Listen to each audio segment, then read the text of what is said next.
Hi, and welcome to a Small Medium at Large podcast. I'm your host, Gail Hayssen, bringing you intimate stories that heal. Today, we have a very special guest with us, Jeffrey Mishlove, who comes to us from New Mexico. Jeffrey is the host of New Thinking Aloud. He has a PhD and is the author of The Roots of Consciousness, Psi Development Systems, and the PK Man. He is the recipient of the only doctoral diploma in parapsychology ever awarded by an accredited university, being Berkeley University, in the year of 1980. Between 1986 and 2002, he hosted and co-produced the original Thinking Aloud public television series. He is also past president of the Intuition Network. And just this week, he won first place in an amazing contest that we will talk about. But first, let's welcome Jeffrey Mishlove to the show. Welcome, Jeffrey. Thank you, Gail. What a pleasure to be with you. It's a pleasure to have you here. I've been enjoying being a guest on your show, New Thinking Aloud, and it's a joy for me to have the roles reversed and the ability to be able to interview you. I always start with the beginning with my guests because I like to know where they grew up and whether any sort of parapsychology or psychic phenomena or any of these things occurred during their childhood years that might have inspired them. So could you tell us about your beginnings? Okay, I was born at St. Agnes Hospital in Fond du Lac, Wisconsin. Oh, I know Fond du Lac. So I had a very conventional upbringing, not as exotic as yours. Fond du Lac was, I think one year it won an award for the safest city in America.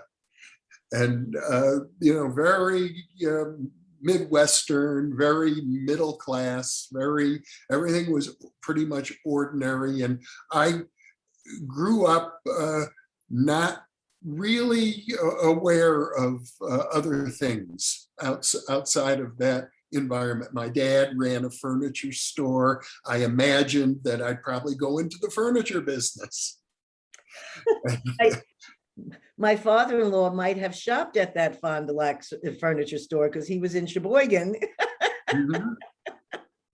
Well, and sure, Sheboygan is 40 miles away from Fond du Lac. I had many friends in Sheboygan as a high schooler, but I didn't really open up to the paranormal until I was already in college, except for a kind of fascination as a child. Even as a 10-year-old child, I was reading every book I could find about UFOs and alien contact.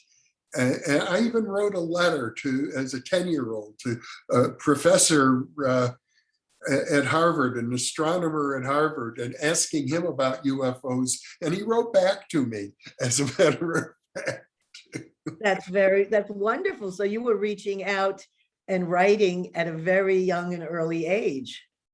I guess you'd have to say so. I was, yeah. As a kid, in the fourth grade, the fellow students called me the professor because I had memorized the names and positions of all the planets. So really, you really at 10 were starting to think about things beyond your immediate Fond du Lac world. I had a fascination with astronomy. Mm-hmm. And my grandfather bought me a telescope when I was a child. So I was out at night looking at the stars from an early age. But nothing as exotic as the sort of upbringing you had. Well, I have to say, it's a pleasure to interview somebody whose childhood wasn't filled with trauma and unusual experiences. And yet it led you to this particular path. So do you remember like the pivotal moment or when there was something that clicked inside and you said, this is the field that I'm going to go through, and this is where I'm determined to get an honorary degree in parapsychology? Well, as a matter of fact, yes. And it has to do with the city that you mentioned earlier, Sheboygan, near Fond du Lac. You see, in the background behind, like you, I had a Jewish upbringing. Well, probably more than you did, because my family members were I had some devout members of my family, and I was pushed to, go that route. But I didn't. Judaism in the 1950s, when I was growing up in the United States, the whole point was we're going to fit in. We're going to be normal. We're not going to be different. We're going to be like everybody else. And so mysticism, the mystical side of the Jewish religion, was kept hidden, but it was there. It was there all along. I didn't know about it until 1972, when I was already in college at Berkeley, when I had a very, very powerful dream, the most powerful dream of my entire life, in which a great uncle of mine, my Uncle Harry, appeared to me in this dream. And it was riveting. I was totally transformed by one dream. And I woke up from that dream crying. I was in tears, singing at the same time a sacred song from the Jewish liturgy. Many of your Jewish viewers will know it's called Avinu Malkeinu. It's normally only sung during the Jewish high holidays. It's some of the most sacred moments in the religious service. And there I am crying and singing my head off as I wake up from sleep. That's how powerful it was. And so I wrote home. I said, "How's Uncle Harry? I had a dream about him." And my mother called me immediately saying, "How did you know Uncle Harry just died?" That's what got me really going. And so I asked, I said, "Could you send me some object that belonged to him so I can remember him by?" And I got a book in the mail. I could reach out and get it, but I won't leave it's in the library back there. It was a book in Yiddish. Uncle Harry was born in Belarus, actually. And my grandfather was born. Yeah, it's the Jewish Pale. There were a lot of Jews in that area. And in fact, the book, when I got it translated, I was told this was Uncle Harry's favorite book, Tales of the Baal Shem Tov, who was the miracle worker who founded the Jewish mystical tradition known as Hasidism. Wow. And so it turned out that, my family came out of that tradition. But when they came to the United States, they didn't want to talk about it. And I assume, did they have a different name? And did they come through Ellis Island and have a different name change like my grandparents did? I don't know about the name changes, whether the name Mishlove was Mishlovsky or right. Something else. I honestly am not sure. I've heard many different interpretations of what the family name means and how it might have been changed. So I'm not sure of that, but I soon learned that, the towns that my grandmother and her brother, my great uncle Harry, came from were very close to Lubavitch, where you have what is known today as the Lubavitch Hasidim. And the original Lubavitcher Rebbe used to come and teach the children. And my grandmother was so devout, even though women were not allowed to receive this instruction, the rabbi would allow her to sit right outside the room where he was instructing the other boys. And so on one occasion in the 1940s, I'm told, my grandmother learned that this very same, the original Lubavitcher rabbi, the father-in-law of the famous Rabbi Schneerson, who sort of built the Lubavitcher movement, but this was before his day. Even this rabbi came to Chicago for a meeting of rabbis, and my grandmother learned about it, went with my aunt on the train 120 miles to Chicago to this Jewish delicatessen where all the rabbis were meeting inside. And she passed a note, tell the rabbi that Hannah Schwam is here. The rabbi, during the next intermission, came out, saw my grandmother, and did something that an Orthodox rabbi is never supposed to do. He gave her a big hug. Oh, wow. And rabbis are not supposed to even touch women in that tradition. But Right. But this was all hidden from me as I grew up. I didn't know nothing of this until Uncle Harry's death. But it was the impact of that experience that caused me to decide to leave the academic program I was in at the time, which was criminology. I was doing group therapy at San Quentin prison with murderers and rapists. And this is at Berkeley University. University of California at Berkeley, yeah. And I decided at that time, I've had enough of the negative side of human deviance, that what I really wanted to do was to devote my life to exploring the positive side of human deviance. And that's when, and I struggled over it for many, many months, Gail, agonizing. How can you do this? Because you could study psychopathology and crime at big universities like Berkeley. If you want to study intuition, mysticism, creativity, and psychic functioning, there are very few opportunities, if any. But after a long struggle and a lot of help from the other side, which I could talk about if you like, I ended up setting up an individual interdisciplinary doctoral major in parapsychology. I entered that program in 1973, and I received my unique doctoral degree, still the only one ever awarded in the United States, and maybe for all I know in the world, that says parapsychology on the diploma. And that was in 1980.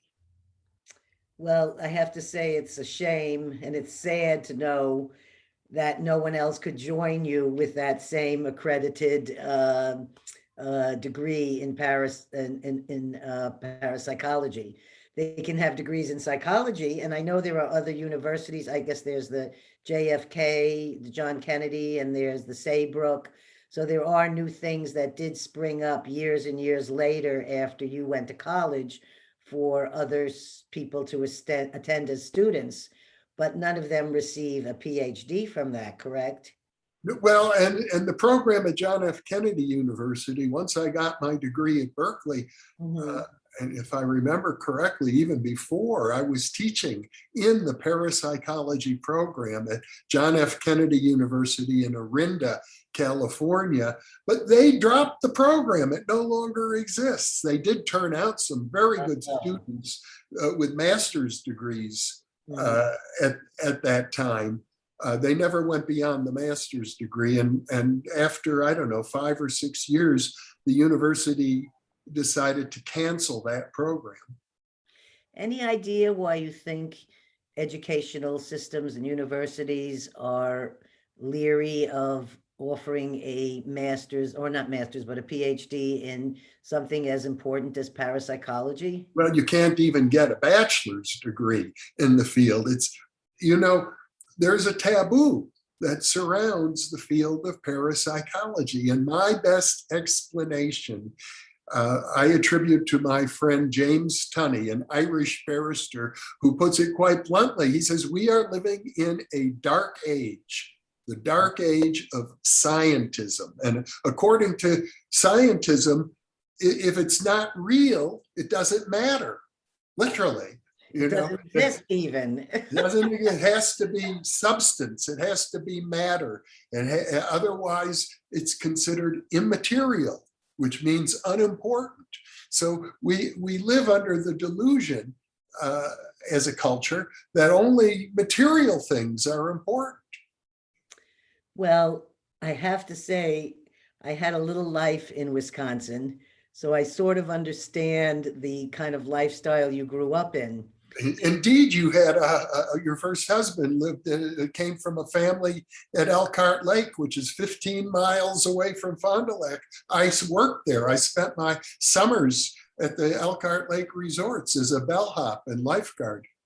I've floated by it on the lake. In fact, I think when you were in Sheboygan, if you drove by, the name Hayssen is on the water tanks as you drive by, because back in the early 60s and late 50s, my father-in-law's Hayssen Manufacturing Company, which they were the inventors of packaging machines. They were the largest employer of the people in Sheboygan.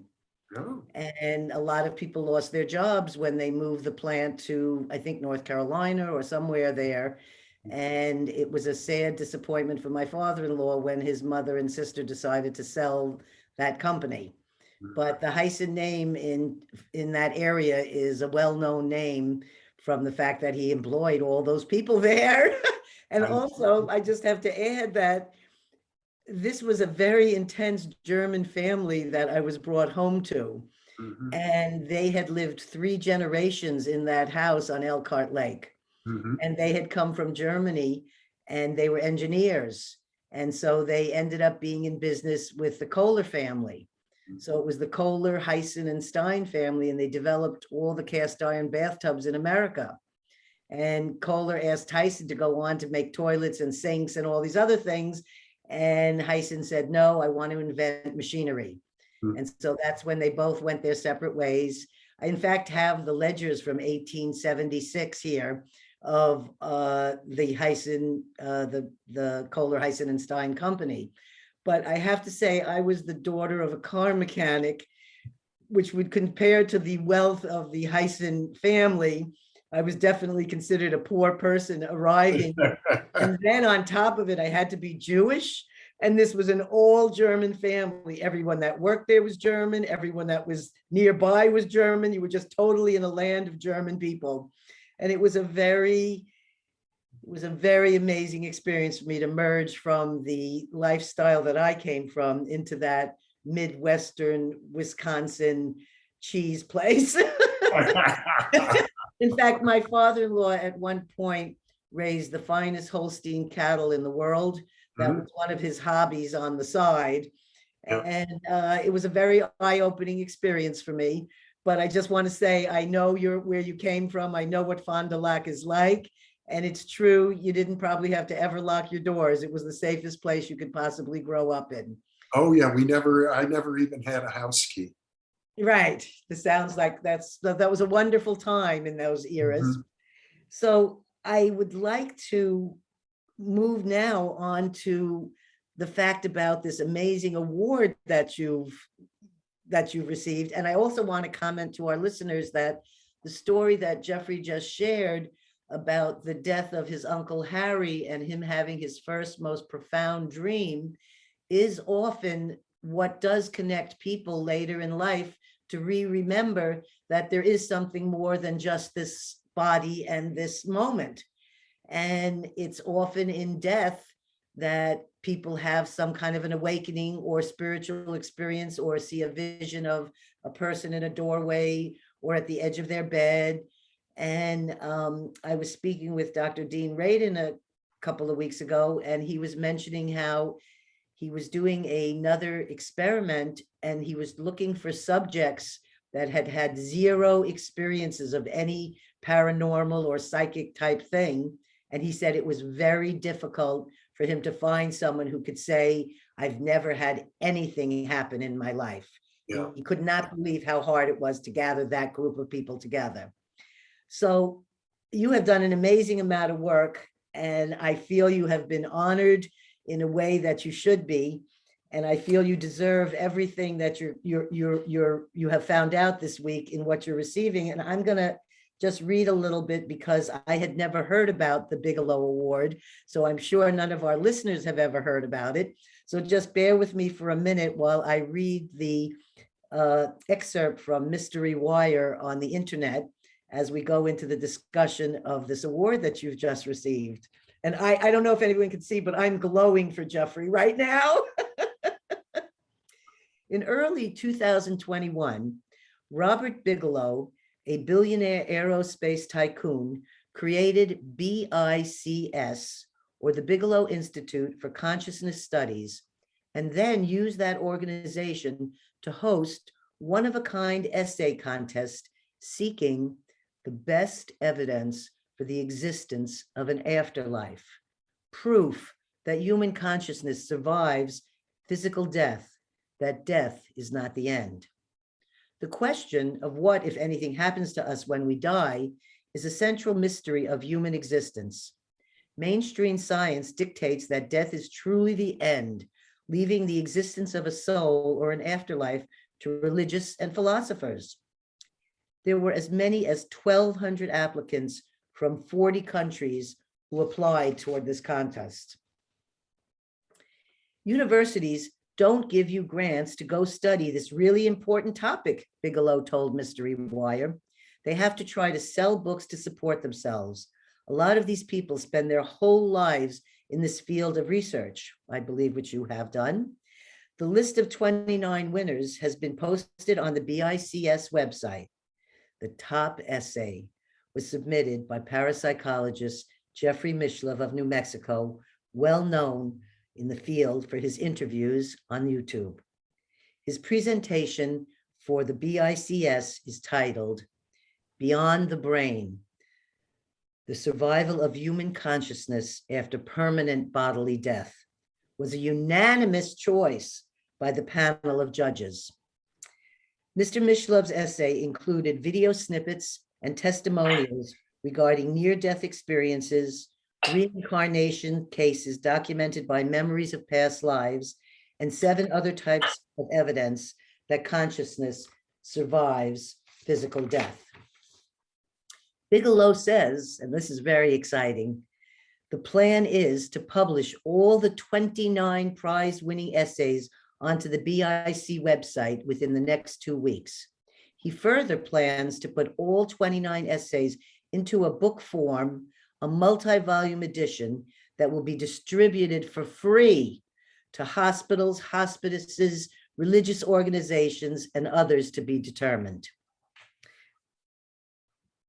So what I'm going to ask you first, because this is going to be the rest of our discussion on this talk today, is I want you to tell us how you found out on November 1st that you were the #1 prize winning and received a prize I have never heard of anyone getting before of $500,000. And this is an amazing validation for the 30 some odd years of work that you have dedicated your life to. And I know it's not just me, but all the people who know you are all saying this man deserved this award. We are so happy for this validation. So could you tell us how you heard about it? And then we'd like to discuss what you wrote about in your essay. Well, let me just say that the essay that I wrote and the work that I do is part of a community effort, because on the New Thinking Aloud channel, I interview other people. I put the spotlight on people such as yourself. And in the essay, I did very much the same. I put the spotlight on the research of other people, although I did begin it with the story of my Uncle Harry and how that convinced me beyond any doubt that there's an afterlife, not because of the logical conclusion, but the emotional impact. If you ever find yourself awakened from a dream and you're crying and singing at the same time, you'll know what I mean. Mm-hmm. But the announcement came very simply. I received a phone call. I was told to expect a phone call. I knew they'd be announcing the winners, and Mr. Bigelow called and said, I have $500,000 for you, which was very nice. But I'll tell you something else about intuition. Mm-hmm. And I was very hesitant to tell anybody but my wife before the announcement was made, because nobody wants to look foolish. And I certainly didn't, but I knew I was going to win. It was almost as if I had it had already happened before it happened. It was a strange feeling of certainty. I very rarely get that in my life, but occasionally it's well beyond any kind of thinking process. If you try to think about it, you're going to realize pretty soon it could be this, it could be that, it could be the other thing. Let's weigh and balance all the alternatives. And that would have told me, yeah, you have a good chance of winning, but you don't even know what the other contestants are doing. So, and except to say that I did know that these are the top people in the whole field. So, and from 40 countries around the world. yeah. So I knew the competition would be tough, but at an intuitive level, I knew without any doubt that I was going to win this. Was it a gut level feeling? Like, was it that kind of a gut level kind of No, feeling? it wasn't in my gut. No. It was, but it was without a doubt. It was like the whole body. With Great. certainty. And sometimes when that happens, and I'll tell you a little bit more. I'm going to open up about this process. Yes. Because I interviewed recently, it hasn't been released yet on the New Thinking Aloud channel, but it will be soon. A young man named R.J. Spina. And this person, he had a terrible infection. It got into his spine and paralyzed him. And the doctors were able to go in, they had emergency surgery, they saved his life, but they couldn't prevent him from being paralyzed. He was told he's going to be a paraplegic the rest of his life.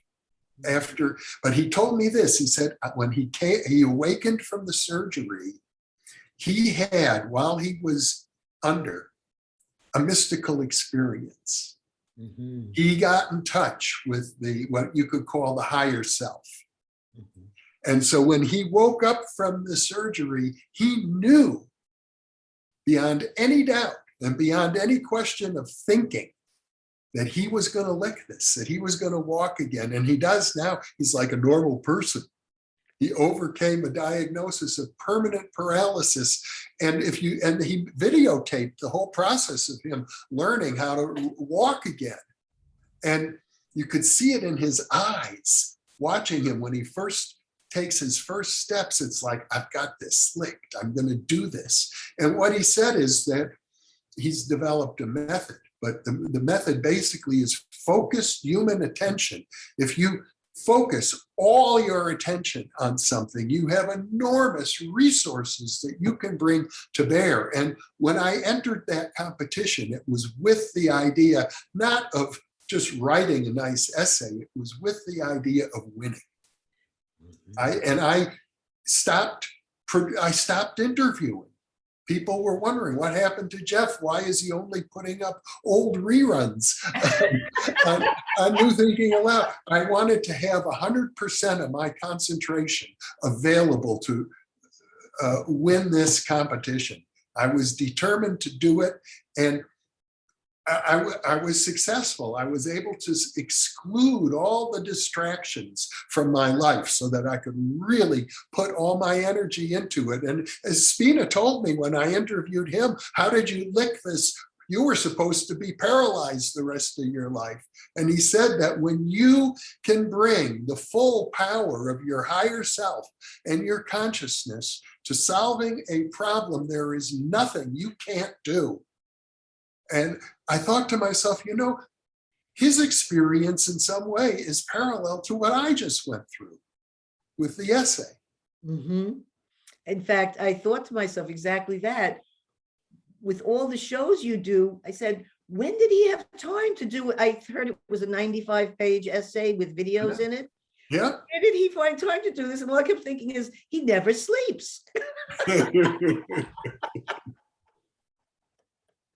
So you put that focused attention? I did. I eventually, stopped doing interviews for months, mm-hmm. and only put up old programs to re-release so that I had no distractions and I could focus all of my attention. And I was putting in 12-hour days just on the essay. Wow. Well, and that's, for months. but, and that essay, as I think I understand correctly, it is also a culmination of 30 years of your work of interviewing and researching and doing the work that you do. Is We're that correct? closer to 50 years, Gail. Oh, wow. Well, I think if he was such a young man, I was going to say, and I said, no, he couldn't be that age. I did my first parapsychology experiments in 1968 when I was still an undergraduate. Actually, so I've had an interest in this field since then. I guess that is more than 50 years. That's fabulous. And it takes a lifetime to finally be recognized and validated for the kind of work you did, because you're in a field that science and other areas don't want to acknowledge and validate. But this billionaire tycoon is realizing that there's more to life than just what we see. And he's willing to fund such a contest because he wanted the information. I thought that was pretty amazing to him, for him to even think to set up something like this. Well, Robert Bigelow, to his credit, has been one of the major funders of research in parapsychology and in UFO research as well for several decades. Oh, wonderful. So have you met him before, or had you known of him before this? Well, you know, I lived in Las Vegas for 18 years. Mm-hmm. And I was originally drawn because I've been living near you in Marin County in California. But we were drawn to Las Vegas because Bigelow had funded a program at UNLV on consciousness studies. Raymond Moody, the author of Life After Life, the great pioneer of near-death experience research, was the chair of that program, and he had invited me to come lecture in Las Vegas to his group. And while we were there, we thought, what a lovely community. Our rent was about to be increased enormously in California. We had a business, my wife and I had a business there, and they were going to triple the rent. And we thought we could sell our home in California and buy a home in Nevada plus an office building, a bigger home plus an office building in Nevada. So we moved to Nevada in the year 2001, and Robert Bigelow, who I hadn't met at the time, was indirectly responsible for that. So he's really sort of been affecting your life on the peripheral. And yeah.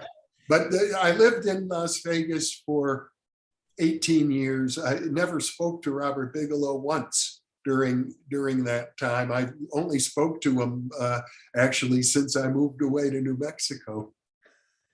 Life is interesting, the path that it takes us down. And also, I love looking back at the synchronicities or the connections that brought the people into my life or ended up all of a sudden returning back into my life. It's always very interesting. So I'm wondering about if you could talk a little bit about your essay, because oddly enough, you know, I'm new to the podcast world, and I'm so thrilled about your interview. We're going to be posting it in the next week. But I was wondering about, a listener said, do you think you could have a guest that could talk about life after death? And I was saying to myself, well, I'm not sure, who would I contact for that? And then all of a sudden this interview was, you know, we had arranged our interview together a month ahead. So I didn't know you were going to be receiving this amazing gift at the time. And so I love our synchronicity of me having you after you just got this award. It's very exciting to be your first interview. So I'm also excited for my listener who wanted to know something about this. Mm-hmm. So can you talk about some of the profound things about life after death so that our listeners, you know, some listeners, this may be new information. Some listeners may be having studied this for some time.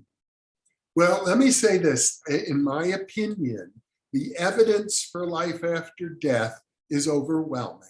It's in the experiences of people like me. I had that dream, and people have many experiences occur in dreams.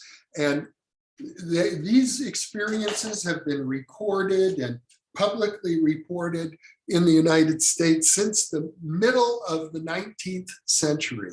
In 1860, for example, Robert Dale Owen, who was a former member of the US Congress, published a book called Footfalls from Another World, I believe was the title, and it contained a whole series of very well-researched evidential stories, largely coming out of the spiritualist movement, for life after death. They're very credible. And they've been around since then. And the Society for Psychical Research was founded in England in 1882. There was an American branch founded right around the same time.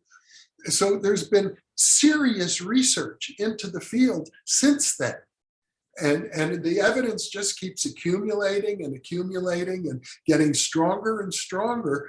But so you might wonder, well, how come I haven't heard about it? Why is all of this kept hidden from me? And again, I have to say, it has to do with the age in which we live, in which the people who should be paying the most attention, the scientists, the academics, the educators, treat this evidence as if it never existed at all.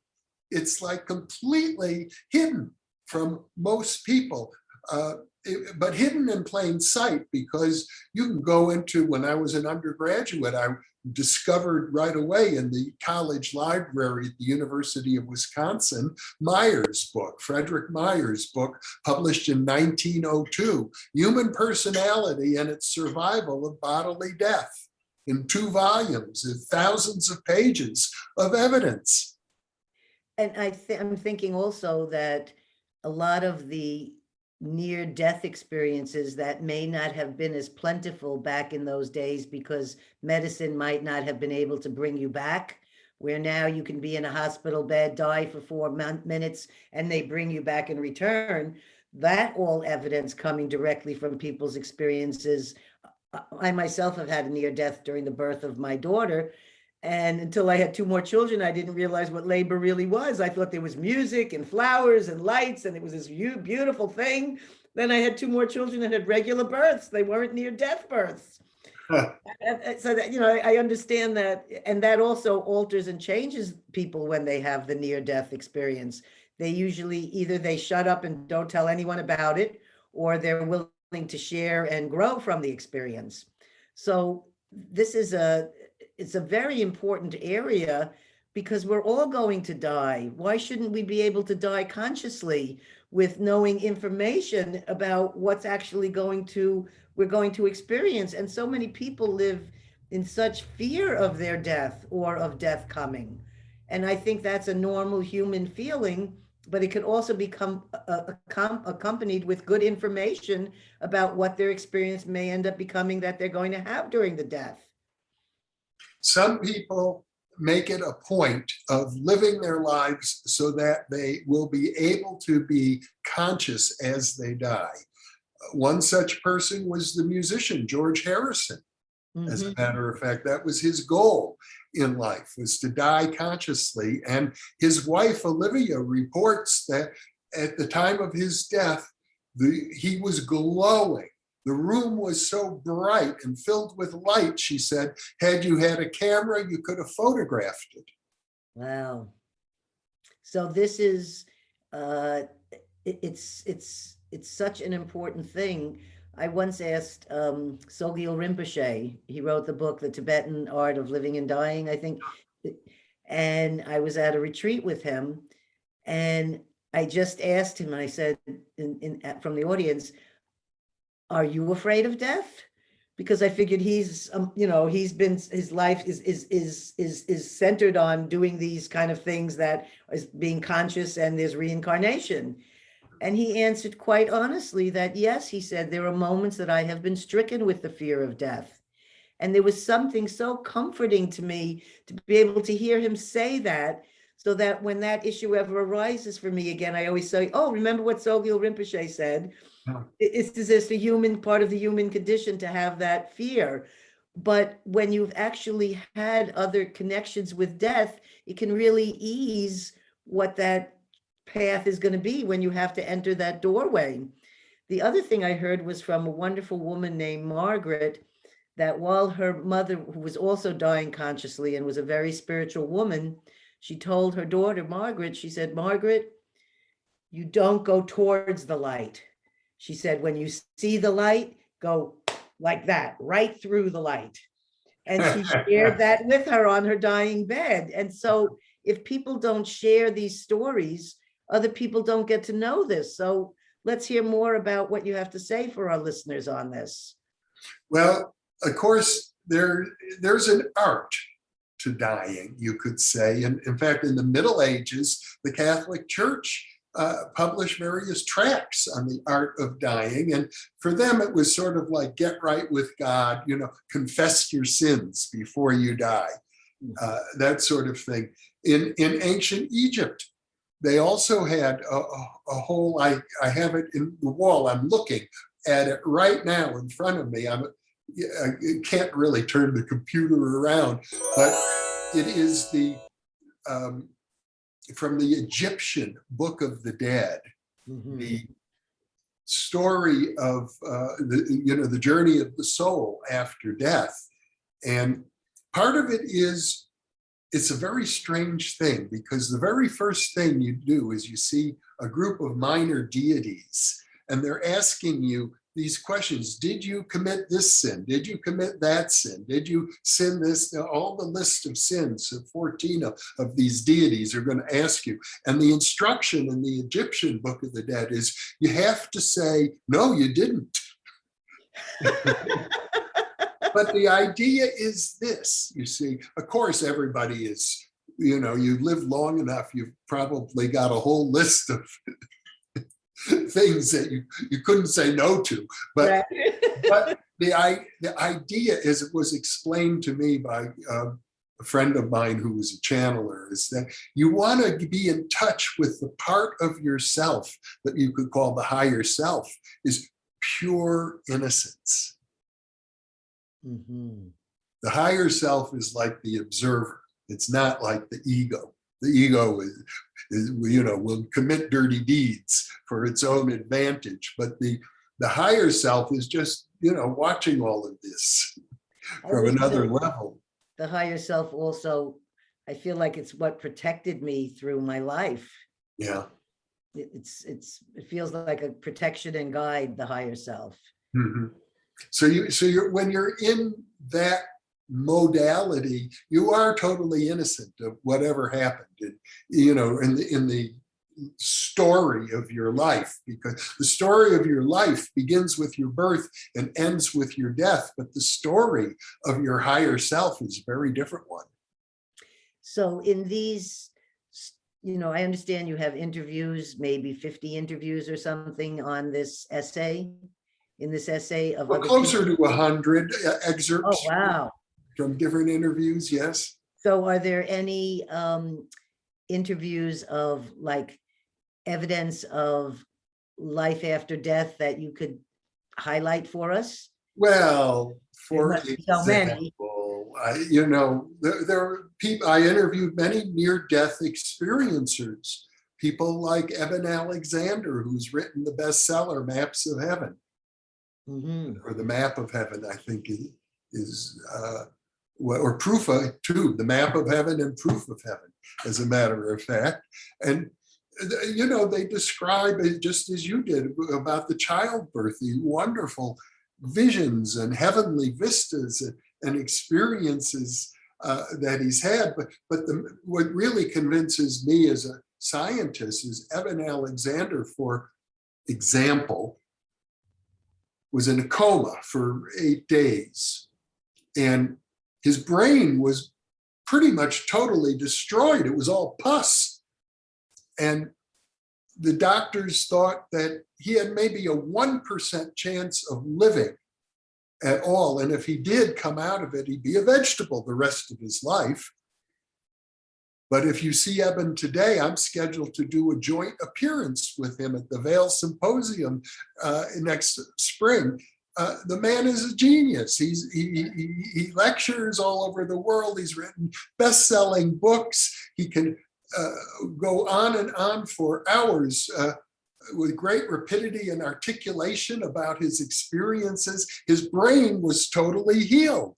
And just like with R.J. Spina, healing himself from a diagnosis of permanent paraplegia, permanent paralysis from the chest on down.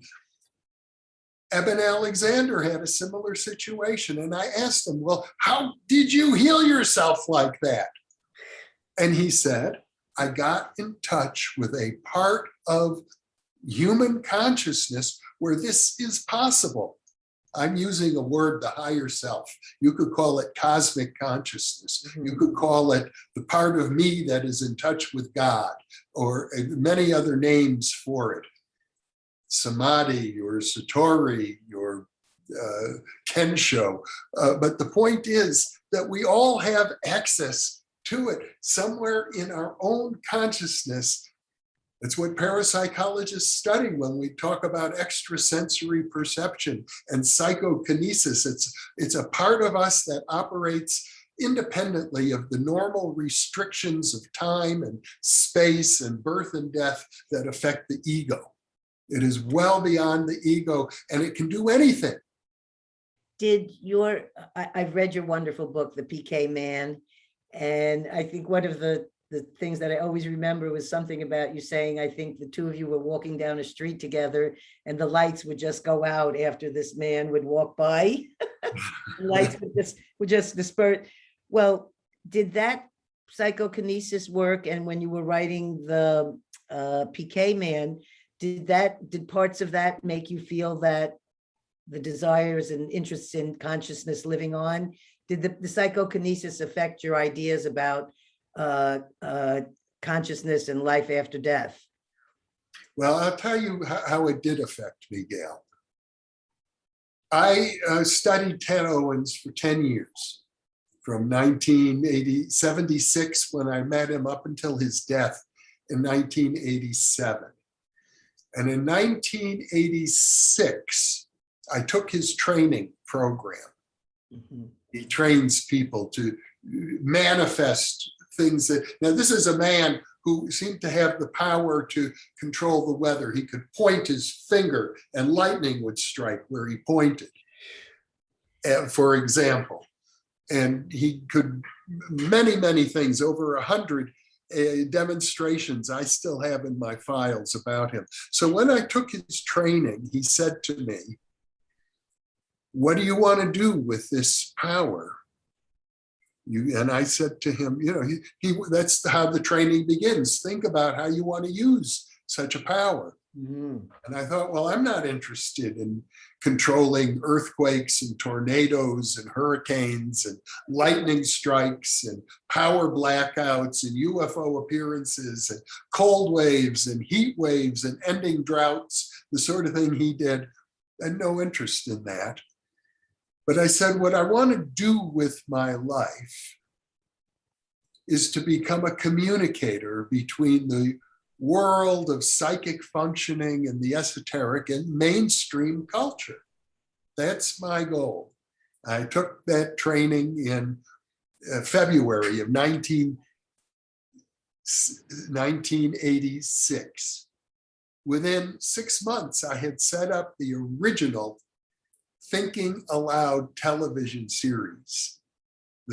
And we did it as a local cable production in Marin County. And the next thing I knew, they said, okay, you've done 10 shows, you're done on the cable station. That's what we allow.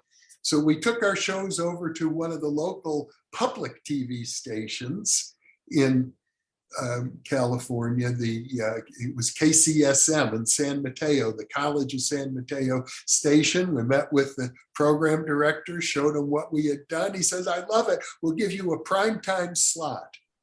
Wow. And we did that for another year. And then he said, this is great. We're going to sponsor you for uplink to the satellite so your program can go out all over North America to public TV stations. And within another year, we were out on over 100 TV stations all over across North America. So I think that, psychokinesis can help you to manifest. And the way I like to tell people is that if you resolve to become the best version of yourself, which is going to be different for everybody. Not everybody is going to be on radio and television. Not everybody is going to become a Mongolian shaman, or not everybody is going to learn how to bend spoons or control the weather with psychokinesis. It's going to be different for every person. Each person has a unique destiny to fulfill that would be them being the best version of themselves. For some people, it will just be raising a family. But if you resolve to do it to the best of your ability, the universe wants that from you, and the universe will help you. And I think that right now, especially at these very unusual times that we're in right now, I think there's even more of the need for this to be out public and shared with others around the world, all this information. Maybe this is the part of the silver lining in the cloud, or maybe there will be, people are spending more time at home now with their families. Maybe they will have time to pay attention and read some of these books or see some of these shows, or open and expand their minds, especially when we talk about things like life after death. I have a question about this, because I've been up and down about this throughout my life, because my dad always raised me to believe, even though he was an atheist, he always believed in reincarnation, and that all of the deeds and things you do in this life, you will suffer for in your death and passing until you reincarnate to learn your next lessons of life, and that we keep on this sort of a wheel and cycle. But then I kept starting to think about it. And I was trying to think, wait a minute, you're saying I just jump into another body? Like, I haven't been able to get that all in order for me. So I got back with thinking about it again. And I grew up with a grandmother who spoke to the dead on a regular basis. So to me, death and speaking to the dead and knowing that's there has always been part of my life. And I feel comfortable with it. I feel that spirits do return. Like, when my dad died, he became a hawk, and I see this hawk whenever I need him, and we communicate. I know there's many people who feel that, where they've lost a loved one and they feel a connection with a bird or an animal or something that makes them feel they're communicating with that person. So there's a part of me that feels so sure, like there's no way you can't tell me consciousness doesn't live on after you're dead. I'm sure that something is going on, but I'm just not sure and how to understand. Do I really jump into another body? Is there this, are you in the bardos for this many years and then somehow you're selected? I mean, I can't reason that one out. Can you shed some light on the reincarnation thing and what your opinion is about that? Well, it's not as if we have all the answers, obviously. Right. But I can say that what the research suggests to me is, as I was saying, the materialistic worldview is very problematic. To think that anything that's real is dead matter makes no sense, because how do you even get normal human consciousness from dead matter? You can't. Nobody has figured out how you can do that. It's called the hard problem of consciousness, and it has yet to be solved. And I don't think it's solvable. However, there's another way to look at the world, and that's to say that we're not living in a universe of dead matter. We're living in a universe that is alive and conscious. The whole universe is what you could say it's mind-like. The physicist James Jeans once said, the universe is much more like a great story than like a great machine. I see. And so if you think that you could call it mind at large. Some people think of it that way. Some people think, well, it's just God. I return to God when I die. But it's a greater consciousness, and we're there. And then the question is, how do you retain any individual identity once you realize that you're just a drop in this ocean of consciousness? but the Hindus have an answer to that. They say we have other bodies besides our physical body. You have an astral body or an etheric body, a spirit body of some sort, so you can retain your individuality even when you're just a spirit being. And you've shed the body. Inside a world which is nothing but spirit. So one way to think of it is this way. Take the brain. From a conventional materialistic point of view, we think our consciousness exists inside our brain. That's most people would say that's common sense. But actually, if you think about it, it's probably the other way around completely. The brain exists inside our consciousness. Or as my friend, the philosopher Bernardo Kastrup might say, the brain is what consciousness looks like from the outside. When you look at me, you see my body, and that's just the external representation of my consciousness. That's what my consciousness looks like when seen from the outside. Mm-hmm. I think that to me makes a lot of sense. Mm-hmm. That makes more sense than other things. Yeah. This is we're having a fascinating talk, and we're going to be winding down shortly, but I wanted to see if there was just any particular story in your essay that you know, because you've been interviewing these people and you've written about this, and it's 30 years worth. Are there people that you still are in contact with today that you have interviewed in this particular essay that you've written, where you've kept up a relationship with them and have known about their different other experiences? Or do you find when you've done this, like we met, I think about 20 years ago, and I've just loved our abilities to be able to come back and forth in each other's life. And I feel like you're back and present in mine again, and it's just a joy to be with you.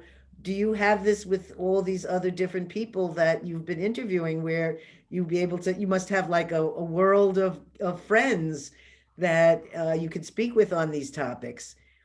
You know, I'm very blessed in that regard, because I've done, you know, well over 1,000 interviews with the leading people in the field of parapsychology and consciousness. So it gives me both a unique perspective on all of their ideas and their thoughts, but also personal connections with all of these people, and a sense of the backstory, the things that don't get published in the journal articles or even in the books that people write. So it's, you know, this is a very rich world, and consciousness is a wonderful field for people to get into, even though if you want to study it, you're going to find very few opportunities. Nobody is going to give you a paycheck on a silver platter every month in this field. There are a lot of people who devote their lives to this field who are struggling financially.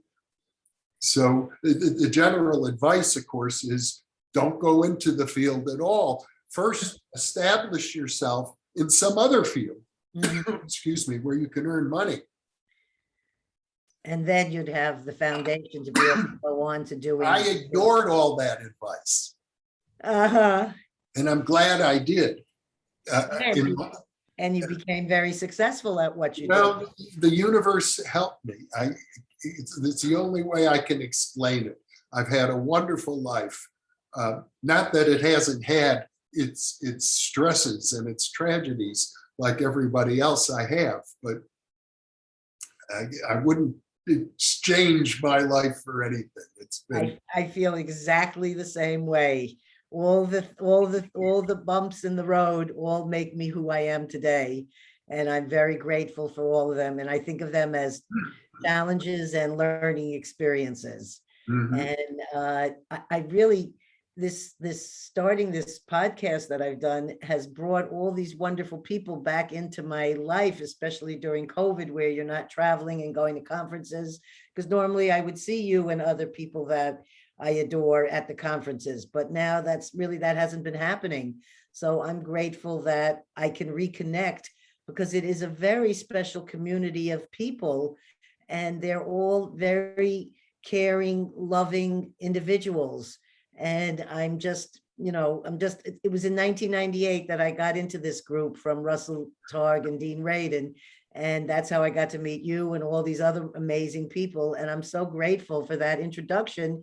And you just never know when you meet someone where that next thing is going to take you to. Yeah. And that's the important thing for people to remember, is to always listen to their inner voice. If it says to them, you should go to that coffee shop right now, there might be somebody right there that may change their life, that they meet right then in that moment. And these are the things that's always important for us to be open to. I think that's, and to try not to have filters or things in front of you that keep you from getting this information, so that we can be more open, loving individuals. The cultures that I involve in, like the Huichol people we were discussing, these people have been telepathic with each other. That's how they communicated. There were no telephones. They just sort of know to meet someone in the, so things that we study and research on in some other cultures was really their way of life. It's only the modern age that has taken away a lot of that, access or information. So it's people like you who's been bringing it back in these interviews with all these people and working as hard as you do. How many shows do you do a week on New Well, at the moment, it varies. I'm under no contract. I can do whatever I please. But at the moment, I'm releasing 4 videos every week. Wow. So that's a lot, and that's reaching out. And I know you have over 100,000 viewers. So many. 100,000 subscribers. That's what to the YouTube channel. We're up over 11 million views. Wow, 11 million views, $500,000, 100,000 subscribers.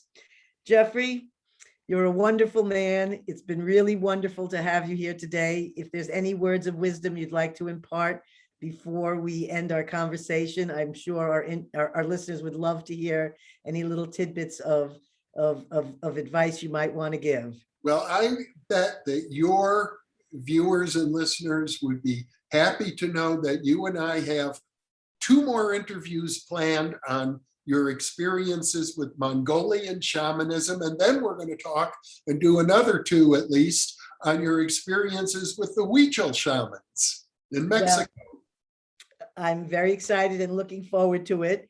For some reason, I was more nervous interviewing you than I have been when I've been on your shows. But I don't have the experience you have, but I hope that as an interviewer, you felt comfortable and that we did a good job for our audience. I'm sure you've got, you're off to a good start with your podcast, and it's just going to keep getting better and better and better, Gail.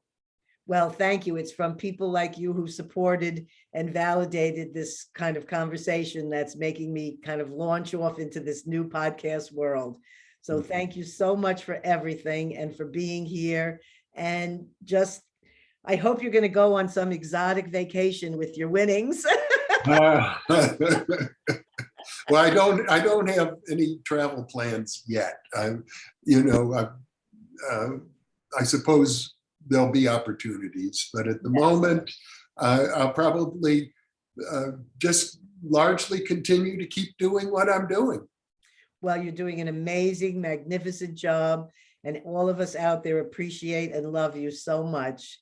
So thank you very, very much for being on our show. Have a fantastic celebratory week, pop some champagne, and celebrate the accomplishments that you have just been awarded and shown validation for by the Bigelow and an aerospace tycoon. And you were interested in these sort of things as a child. So well, the best celebration so far has been one of my friends sent me some homemade banana bread. It was just the best. Well, wait till you try the mulberry jam. I promise you will enjoy it.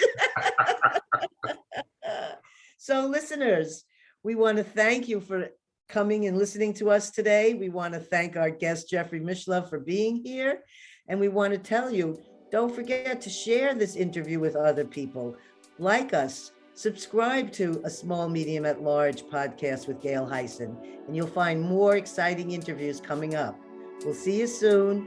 Have a wonderful day. And remember, share your stories because stories can heal. Thanks and bye.